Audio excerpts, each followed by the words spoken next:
Thank you for checking out our YouTube channel, and don't forget to subscribe and like. And please visit us at barrykibrick.com, where you'll see all the ways that you can become a patron of our mission and help us continue to build a community of seekers who quest for knowledge, information, and most importantly, wisdom. Today on Between the Lines, the producer of such acclaimed films as Contact, The Fisher King, Adventures in Babysitting, Hope Floats, and the iconic Sleepless in Seattle, Lynda Obst. Welcome, I'm Barry Kibrick. Besides her big screen fame, Lynda is also the producer of television's Hot in Cleveland and a best-selling author. With her latest book, Sleepless in Hollywood, she tackles the drastic transformation of the current film industry and offers advice to help anyone reinvent themselves amidst the fast-paced changes of modern life. I'm a writer today because I was a reader when I was 11 years old, and it was... You do not need to prove your state of happiness to anybody. Most of these speeches were as much as a month in preparation. Characters, the heroes in this book, are seekers of truth in a story that involves a lot of corruption. I don't get a chance to really talk about what's real, and it's the perfect for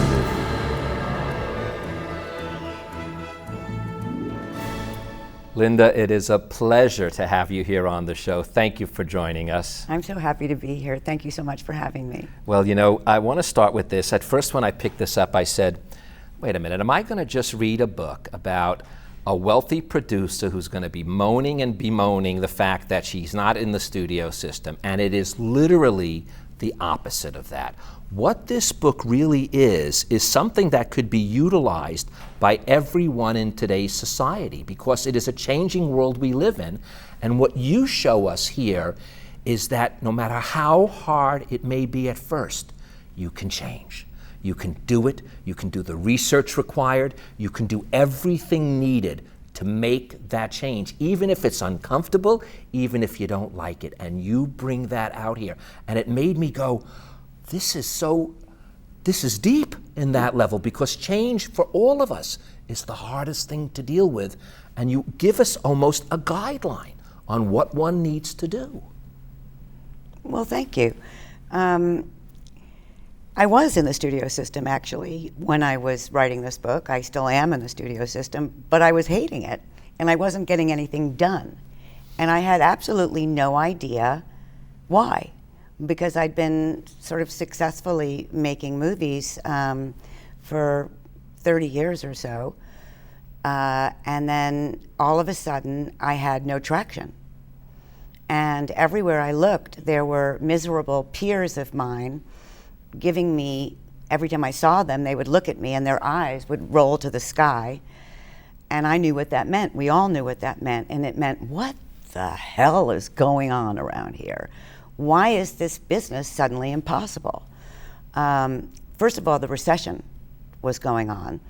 And that's a very good point you make. All of us went through the recession. Not just movie producers. Who the hell cares about a movie producer going through a recession? Oh, damn, I'm going to have to trade in my leased Mercedes. Right, that's why I said, yeah, in fact, exactly. when I was reading it, I said, this book should be read by everyone who went through the recession and who still now has to figure out how to live in the new modern world. We were suddenly realizing, and producers who had lived glorious lives for a long time were losing their mortgages. You know, I went to, in court, you'd find bankruptcy cases all over the place of people who'd had careers for 30 years. But it's hard to feel sorry for a movie producer, you know, who's downgrading to a Volkswagen. We were suddenly in a radical reorganization of American life. And we were the same as everybody else in the newspaper business, in the music business, who'd gone through it before us. And very similar to people who went through this with automation, whose jobs had been replaced by robots years before. In laundromats, where they were replaced by dry cleaners, you know, and replaced by machines.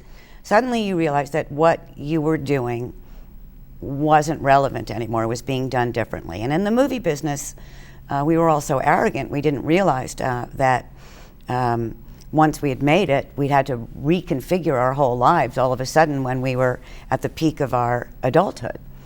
But that can happen to anybody in any business.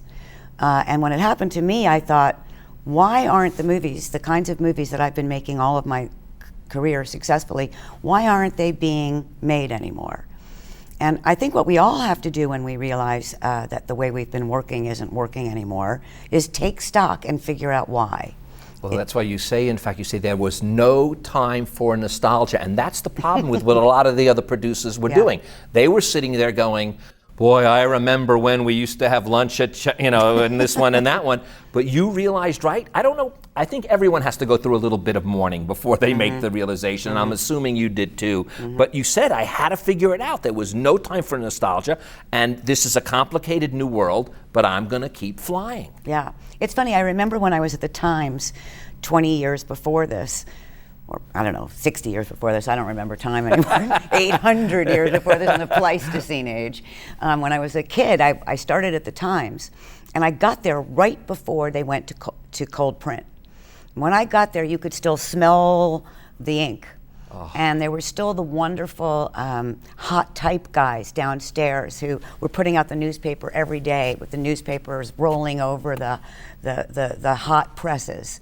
And it was so romantic to go to the Times every day and see the paper roll out in the morning and then go on to the trucks.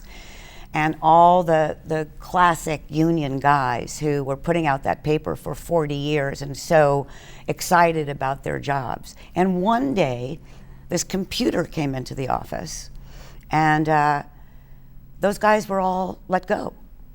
And we all had to learn how to use a computer and make headlines and bylines and captions that we were creating suddenly on the computer that had to justify under a picture. And everybody had to be trained by 12-year-olds who were teaching us how to use the computer. And essentially that's what happened to the movie industry, just as it had happened to the music business, which I'd also learned, which is that the DVD came. The DVD was destroyed. And what I had to figure out was the significance of that to our profit margin.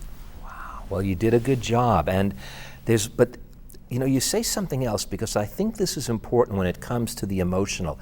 It's not just, as you say, I'll read your words exactly. I've come to see these two eras as almost two different movie businesses. So it's not just happening as a change. That's almost easier to adjust to. It's like a complete difference. And that's really where that little culture shock comes in. Right. Was, wait a minute, this isn't just changing. Right. It's a brave or unbrave new world. Yeah, they are completely different businesses. They're socially different businesses. We lived differently. They're creatively different businesses. They're systemically different businesses. Their profits are completely different. How we live our lives are completely different. What they green light are different. The product that we're making is different. They're different in every single way. And I meet a lot of young people who say, God, I wish I was around when you were making movies. You stayed at the great hotels, you flew first class. Nobody flies first class anymore. Everybody's flying, business or economy. You could go in and pitch a movie. There are hardly any pitches in movies anymore. In so many different ways, the business is completely different. There was a moment when I was writing the book when comedy was dead. Drama is dead. So we'll talk about this, but there are so many ways in which the businesses are essentially two different businesses. I call them the old abnormal and the new abnormal. Right, because it was always abnormal. That's what I like. It was always abnormal, right? And just, in fact, I like this part. Just as you finally make the change, boom, another change you have to make. That's what makes it that's what made it like even more grabbing, is that just, okay, I got this part of the change, and boom, there's another change right around the corner. But I noticed that you leave us with this sense of, when these doors close, new ones open. And you've got to be ready to walk through that new door. And a lot of people rather just sit and wallow in the misery behind the old door. You did not. You wanted to plow through that new door no matter what it took. I remember a studio head saying to me at a party that I went to while I was writing the book, You can't imagine how many of your peers, Lynda, are calling me up and begging me for a picture. So many of them that have made great pictures, they're just calling me up and saying, do you have a movie for me? Do you have a movie for me? And I felt so terrible. I mean, at the same time, there was a famous writer standing next to the studio head saying, oh, I'm really going to feel sorry for old movie producers. But I thought to myself, this is really sad. These guys, you know, they've had 4 marriages, you know, they're paying all these alimonies, and they don't know how to do anything but ask for a movie. I'm never going to ask somebody for a movie. I can't do that. I have to reinvent myself. I have to figure out, where is the business, okay? Where is it going? And where is the business in the business? And that's why I went to every studio head, every smart person that I knew in the business to find out what had happened and to figure out where the business was right now. Because clearly some people are still generating income and still having creative fun. I had to find out where that was. I love the line you use. May I repeat it? Please. Searching for the crevices. Because that's what it is. Yes. And in fact, we talked a little bit about Matt Weiner on the show, and I used the Leonard Cohen line with him that I love so much, is it's in those cracks that the light gets through. And that's what you did. Exactly. You searched through those crevices. You found whatever little sliver of light there was, and not, like you said, didn't ask, but went right through it. Right. Well, one thing that became really clear is that as the writers' strike happened, which killed all the writers' strike deals, right? During the period of this catastrophic writers' strike, the studios used what we call force majeure, which is an act of God, right? Isn't an act of God, exactly. An earthquake, a volcano, or a writer's strike to end all the writers' deals. And they suddenly, during this period of time, they realized, okay, where are the profits coming from? If they're not going to be coming from the DVDs anymore, where are they coming from? And they realized they're coming from international. And this was a gigantic revelation, because if they're coming from international, they had to keep on making the movies that were selling in international. And those movies were franchises. And we'll talk about that in a second, because the consequence of realizing that the movies were all basically making their biggest profits in international was to say, well, how are we going to streamline our business so that we can be making all internationally oriented movies? Well, first of all, let's cut all the writers' deals, because we don't need all these original ideas being pitched by writers. We can generate our own franchises to our own IPs, which are basically they're intellectual properties are what we used to call books, right? Or they're titles, you know, that have free awareness, like Kleenex, right? So they cut all the writers' deals. Well, and the writers that were useful to them were the writers that could write franchises. They could write movies with set piece, which were basically sound and technological extravaganzas that had the highest penetration abroad. So those writers who wanted to stay on and write franchises, of course, would stay valuable to the studios. But the writers who were suddenly lost at sea without their deals at the studios and wanted to write original screenplays, where were they going to go? Well, they went to television, which at the same time was going through this digital boom and expanding through its video on demand services. And the golden age of television was born. It's those people that are still willing to swing. You have a line in the book that says, attrition kills more directors, actors, and writers than combat. Right. And you can see that, because if you don't have that stamina, that persistence, then you, in a sense, maybe you don't really belong where you should be. Well, this is a very tough business, and you need to believe so deeply in your project, particularly in the feature business, right? I have a movie coming out in November that I've been working on for 7 years. And it was started from scratch when I was at Paramount. Plug it. It's called Interstellar. Okay. And I love it to my core, and it comes out of my deep love for science. And I'm lucky enough to have gotten the best director in the world for it, Chris Nolan, who ended up directing it. And that comes from 7 years of just believing in the validity of the premise, and that I would be able to get the best director in the world for it, which I did. And at the end of the day, it's just not giving up. It's not anticipating what the market is going to be. It's in saying, I believe that what I love, science and science fiction based on real science, grounded science, is going to be because it's the most interesting stuff in the world, because making something up isn't as amazing as what's out there in the universe. And that if I bring in some of the great physicists I know and we start working on something, ultimately that's going to intrigue one of the greatest directors in the world.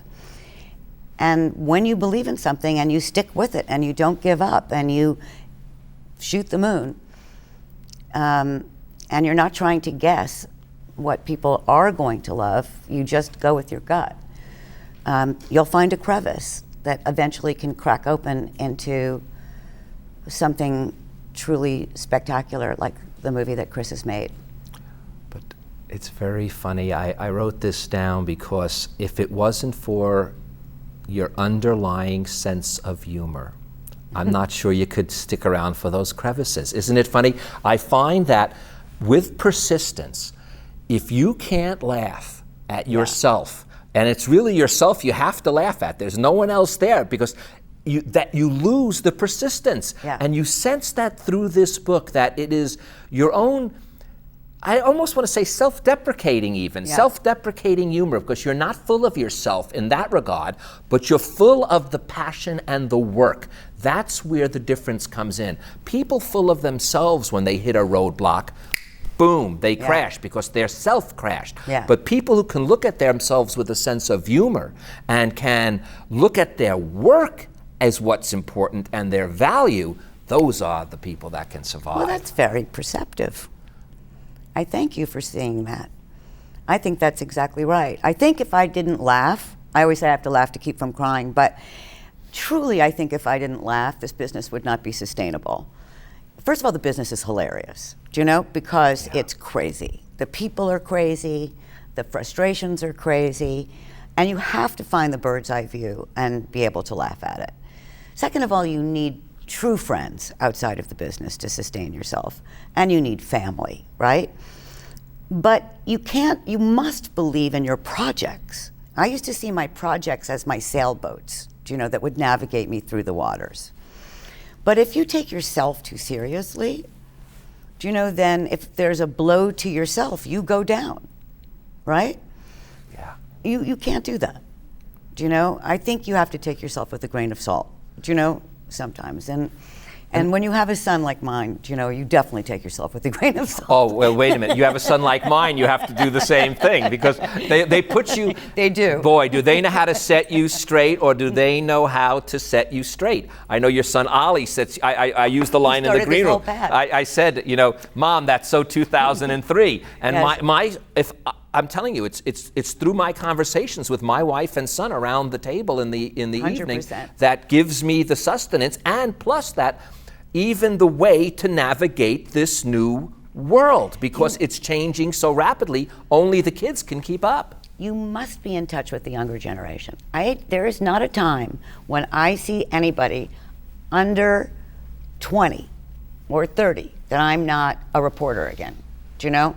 I'm not finding everything out, whether it's my granddaughter finding out what shows she's watching on the Disney Channel, or Nick, when it's not my son and I'm finding out everything he's listening to on social media and the radio. You have to listen to people with ears to the ground that is not your ground anymore. Do you know? You can't be a sort of fashion victim of every single trend. Do you know? You can't be everywhere. But if you listen to the people that you respect. It was Ollie that basically made me aware of the fact that I was, and I had never been behind the times before, but that I had fallen behind the times in my understanding of where the business had gone.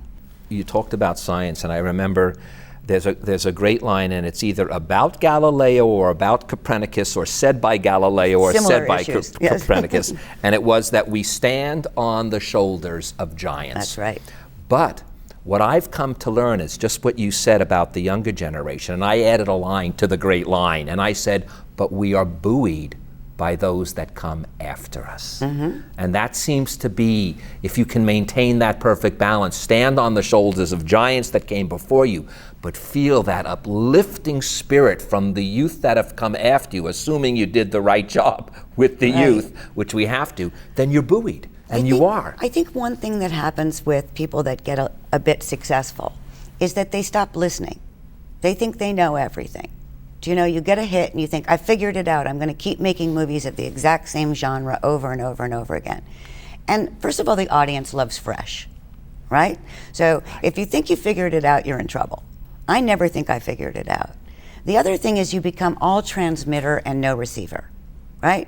You're suddenly invited onto a show like this and you think, oh, look, I can pontificate. Do you know, I know stuff. I can talk about what makes a hit. But my books are about, and my search is about, what don't I know that I can find out? And I think because I'm a student, do you know, this book is about asking the smartest people that I know, what the hell happened? And then sharing my information with other people so they can get through this incredibly difficult transition in the business and still let their dreams come true. It's about listening.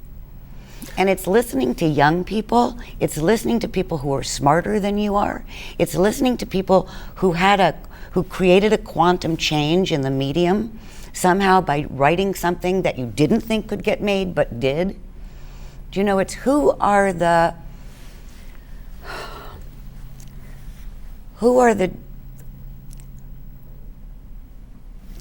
people that make change?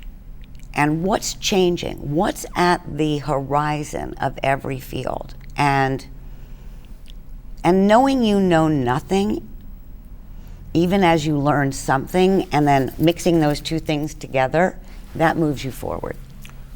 You know something, as you're saying this though, you're making me think of something, because you wrote something about your own writing that I think embodies what you're saying. You said, the fun of writing for me is creating moments.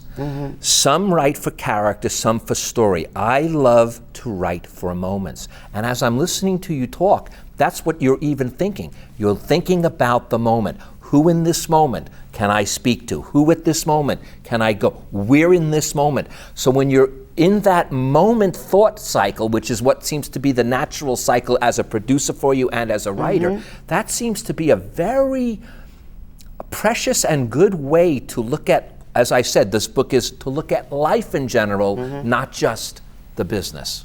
Well, I've been fortunate because I got to learn the international business from Jim Giannopoulos, who practically invented the international business when he was at Fox, because Fox pretty much started doing the international aspect of the movie business because it was an international conglomerate before the movie studios became international. So I made a little movie called Hope Floats, which had a cowboy hat on it, and Jim said, I'm going to take this movie around the world, even though they don't like cowboys. And he personally, when he was the head of international at Fox, sold Hope Floats from country to country, making Sandy, who's now the biggest woman star internationally, but this was her first movie internationally. And he taught me the international business. And so by the time I went back to him to explain to me why sequels would never go away, and they will never go away, we just have to acknowledge that, because every sequel we make to a property, even if it doesn't make any more money in our own country domestically, makes 3 to 5 times more money internationally each time they make it, like a movie like Ice Age. So I'm so lucky to have that access. That moment becomes an epiphany to me. And that epiphany helps me figure out what I'm going to make, because that's how the studios think. And that epiphany helps me share with others. And then, oh, now I understand why a one-off is so terrifying to a studio, that they can never sequelize it. So can this movie be sequelized at all? Okay, it can't be. Is it a television series? Okay, is it worth their doing as a one-off? is there enough value in it as a one-off for them still to make it? How can I improve its value? Because I now understand they're not just doing this because they're dumb. This is a business. Like you said, it used to be show business, now it's business. Business. Lynda, the advice you have here is for everyone. Our time is up. I'm going to just quickly end with your words. For the audience, the writers, and the producers alike, there will be many more alternatives to watch, write, and produce. And I want to thank you, Lynda, and I'll coin the phrase from someone else, for staying in the picture. Thanks, Lynda. An ex-partner of mine. Oh, I'd love it. And thank you. Oh, really? Bob Evans and I made How to Lose a Guy in 10 Days together. Oh, I love it. Well, there you go. Good one for Bob. And thank you guys for joining us. Now, before Lynda leaves, I'd like to leave you with these words from Sleepless in Hollywood. Just as I came to understand something, it changed. Or as I wrote about it, it changed. Or I captured the change and then it changed again. I tell the story as I suffered through it, survived it, hopefully, and then began to see the light at the end of the tunnel. I'm Barry Kibrick. Between all of life's changes and suffering, look through the crack and you too will see the light at the end of the tunnel. Thank you, Lynda, so much. Thank you. My pleasure. That was beautiful.